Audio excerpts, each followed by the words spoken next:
Falando um pouquinho aqui do Renato, que hoje é o assunto principal aqui do nosso podcast, né? O Renato Gaúcho, ele tem 7 semifinais de Copa do Brasil, 5 semifinais de Libertadores, 3 finais de Libertadores e 4 finais de Copa do Brasil. Realmente é um técnico de chegada, né? É um cara que chega mesmo. Copeiro, né, Luba? Como um bom gaúcho, né? Como um bom gaúcho. Eu acho que ele é... O Renato Gaúcho, pra mim, ele é quase carioca, gente. Ano passado, inclusive... Renato Carioca, né? Aproveitando a oportunidade, ano passado eu estava na praia com uma amiga minha que é tricolor também. E ele tava jogando futevôlei. Minha mãe que o viu. E aí eu fui até ele tirar foto. Gente, ele é... Você postou essa foto? Figurão. Ele é gente boa pra caramba, brincalhão. E até os amigos dele da resenha lá falaram assim... Vai tirar foto só com ele? Eu falei, ué... Você fez gol de barriga em 95? Você não fez. Eu não vou tirar foto contigo, eu quero tirar com ele. Que graça, né? Não é? A gente fala dessas histórias do Renato, brincalhão, as coletivas vão ser um espetáculo à parte. Principalmente, espero que não, se o Fluminense estiver mal, né? Porque ele fica puto da vida. Provavelmente eu vou ter os duelos ali do Cícero Melo com o Renato. São muito amigos. São muito amigos. O Renato, o Cícero mesmo contou no Netflixcast aqui com a gente algumas histórias. Mas o Ailton também teve aqui, né? O cara que na súmula o gol é dele. O gol é dele, gol de barriga. E ele tava contando. A súmula na bolsa, tá? Ele anda. E ele contou aqui, num dos nossos episódios do Netflixcast, que mais uma vez aqui no mesmo estúdio, né? Uma honra estar aqui com vocês. Que o Renato, essa questão da identificação dele com o Fluminense não é só de gol de barriga ou título da Copa do Brasil 2007 e das 5 participações anteriores que ele teve como treinador do Fluminense, mas em 95, às vezes, até os mais jovens talvez não saibam disso, né? O Renato chegou a pagar salário de jogador no Fluminense. Mercado para jogador, tinha jogador e comissão massagista que não tinha comida em casa numa situação tão grave que o Fluminense vivia, e o Renato pagava no cartão de crédito dele às vezes, dava dinheiro, ou seja, é muita identificação com esse clube, né? Não, o Renato inclusive tem um episódio, né, que o Runco, o médico do Flamengo, contou que ele estava precisando de dinheiro, o Renato, pelas feições dele, tá precisando de alguma coisa e tal, ele chegou lá, emprestou uma grana pesada pro Runco, o médico, quem não conhece o Runco, né? Renomado. E o Renato é esse coração grande aí, entendeu? E essa coisa da entrevista que o Renato, eu vejo um pouquinho, assim, como um para-raio. O Renato é meio para-raio, talvez para proteger o jogador, a comissão técnica dele. Ele assume essa postura mesmo, de repente, meio agressiva, mas não é assim, é o jeito dele, entendeu? E acho que isso aí é que também ajuda aos jogadores a tanto fazer esse fechamento com ele, entendeu? Eu acho que isso aí vai ser bom. O Fluminense precisa de uma defesa institucional. Eu acho que o Renato vai dar isso pra gente, entendeu? Quando o Fluminense é prejudicado pela arbitragem, já que o presidente às vezes não vai lá e fala, o Renato pode ser aquele cara que chega na hora lá, pô, olha, aconteceu isso. Por exemplo, se o Renato tá naquele Fla-Flu lá, que o juiz foi falar com o jogador do Flamengo, aí, pô, estão ganhando 2-0, pô, vocês estão ganhando 2-0. Psicólogo. Eu duvido que o Renato ou um jogador que tivesse mais pulso não agiria ali. Não é isso, Luma? O que você acha do Renato nas entrevistas? O que ele pode agregar pra gente nessa defesa institucional do Fluminense? Com certeza. E você me chamou a atenção agora a um fato. Ano passado a gente tinha o Felipe Melo que fazia isso. E agora não tem mais. E eu não espero que o Fábio vá fazer isso. Eu não espero, talvez, que... Nem o Thiago Silva. Thiago Silva não vai fazer isso. Exatamente. São perfis diferentes. Então, o Renato tem essa identificação também. Então, tem muita gente que... Torcedores de alguns times aqui do Rio que não gostam do Renato por causa disso. Mas ele tem que se impor, gente. É isso. O Fluminense perdeu muito. Outra coisa, o Renato Gaúcho, ele é rato de praia, mas ele é rato da bola também. Então, assim, os jogadores vão se sentir muito mais à vontade para contar aquela história um problema, do DVD, aquela história do DVD, DVD. Exatamente. Então, assim, pode ter certeza que os jogadores vão estar muito mais entusiasmados para treinar e que, se caso realmente tiver um problema particular, né, que está afetando o desempenho dentro de campo, vai se abrir com o treinador e realmente vai desenrolar isso. Ou qualquer coisa interna que ele deva passar para a diretoria. Pode ter certeza que a galera vai confiar muito mais. Aí entra a entrevista do Felipe Luiz, né? Que o Renato conhece muito desse ambiente, sabe olhar pro jogador e ver, pô, esse cara tá com problema, igual você citou o Runco. Então, assim, ele tem tudo isso, cara. Isso vai agregar muito o Fluminense. É a nossa expectativa. Pô, e a gente já tá até empolgado quando fala do Renato aqui. Muito por conta dessa positividade que ele traz. Aí onde eu te falo, Márcio, ele está acima do Diniz e muito acima do Mano Menezes. Carisma é uma coisa que você não consegue, né? Você nasce com ele, né, Cirilo? Exatamente. E o Renato tem de sobra. De sobra. E quem tenta criar carisma não consegue. Não consegue. Né? Geralmente não hoje, consegue. falando em carisma, rapidinho, deixa eu abrir uma aspa aqui. Hoje eu vi um vídeo do Renato Gaúcho em, eu acho que 1985, na Seleção Brasileira, Dia dos Namorados. Aí ele pega uma rosa, dá pra uma rosa dá pra outra. Pra Patrícia! Exatamente. Então assim, esse é o Renato Gaúcho. Eu confesso que eu tô muito curioso pra ver esse novo Renato no Fluminense, porque... São 10 anos, né?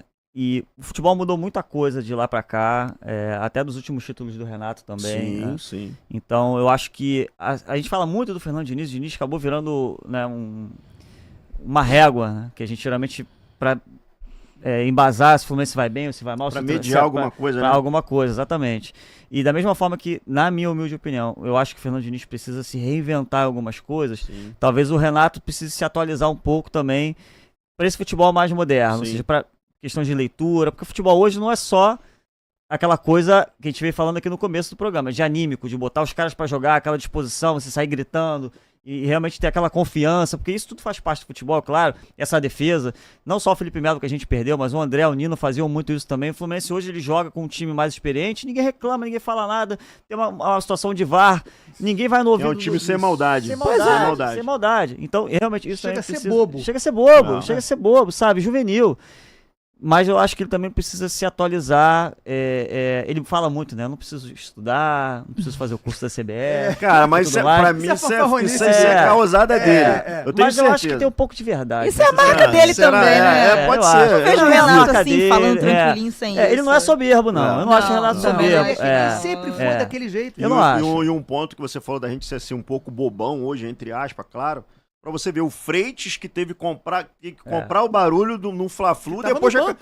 tava no banco. Então, assim, pra você ver, ninguém dentro de campo, aí deu aquela saudade do Felipe Melo, que a Deu gente já pra falou caramba. aqui. Mas o Freitas, que é um argentino que tava no banco de reserva, e foi tirar a Vou satisfação, comprar o barulho, né? comprar o barulho lá com relação àquela briga contra o Flamengo. Então, assim, acabou até prejudicando ele, mas acredito que se a gente vai, assim, eu acho que já o ambiente, os próprios jogadores também, quando já estão sabendo com certeza que é o Renato, o próximo treinador, muita coisa vai dar uma revigorada. Até o sorrisinho do Thiago Silva, quando ele deu uma entrevista, ela já deu a entender que era o Renato, o treinador. Só uma aspas aqui, uma perguntinha pra você aqui, o Siri.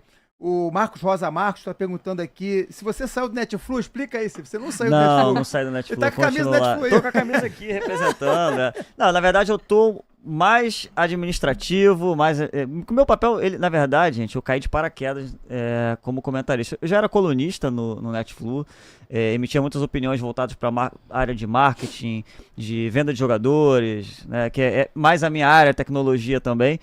E eu caí de paraquedas na questão dos comentários e virei comentarista por acaso, porque nós íamos iniciar um projeto. Muito bom, por sinal. Ah, muito obrigado. E aí nós fomos gravar um piloto, e nesse piloto quem seria o comentarista do programa seria o Leandro. Só que ele estava com uma lesão no ombro, ele só conseguiu fazer o primeiro tempo nesse piloto, junto com o Matheus Matos.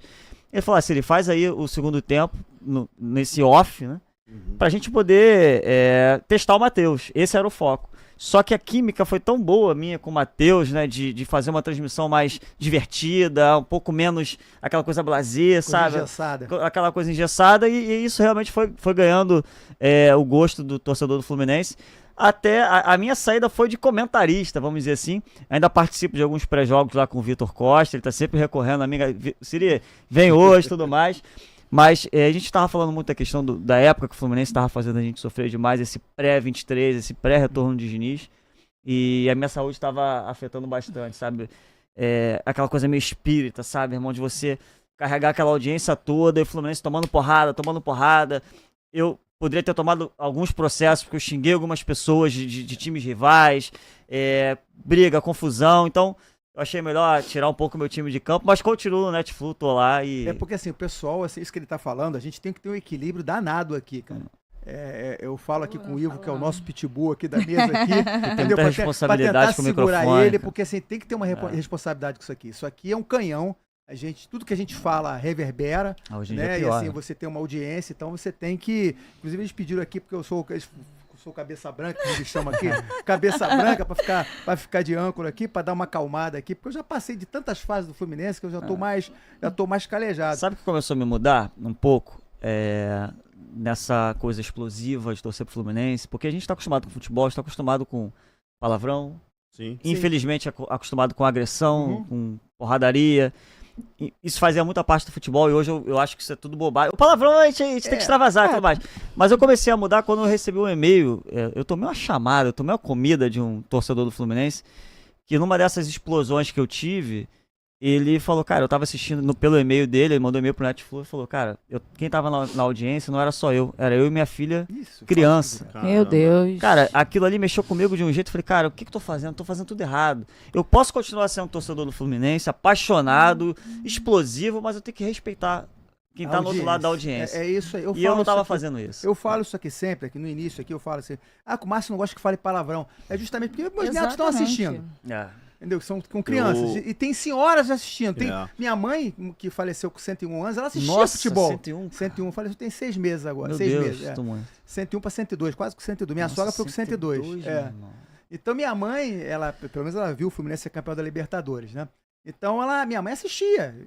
Então tem senhoras assistindo. Então você pode soltar um palavrão leve e tal, mas assim, às vezes o pessoal exagera, pega perde pesado. Eu perdi, eu tive um tempo que eu perdi. Uma vez um cara até que é advogado falou pra mim assim, cara, eu sei que você é muito tricolor. Ele disse, sabe como é que eu sei isso? Eu falei, não, a minha filha te assiste. Aí, olha a responsabilidade, agora, filho. eu lembrei, falei Olha assim, a responsabilidade. Exato. Né? Então assim, a gente tem que realmente ter atenção com Eu o que evito realmente todo tipo fala. de palavrão, gente, possível. Mas acho que palavrão até passa, mas eu acho que outros tipos de coisa realmente é pesado. Não, depende do palavrão. E o momento que vai também. que você fala também, verdade. né? Fala, galera do Flu Resenha. Eu fui convidado, estive aqui. Curta, compartilhe e deixe seu like. Se inscreva no canal. Saudações tricolores.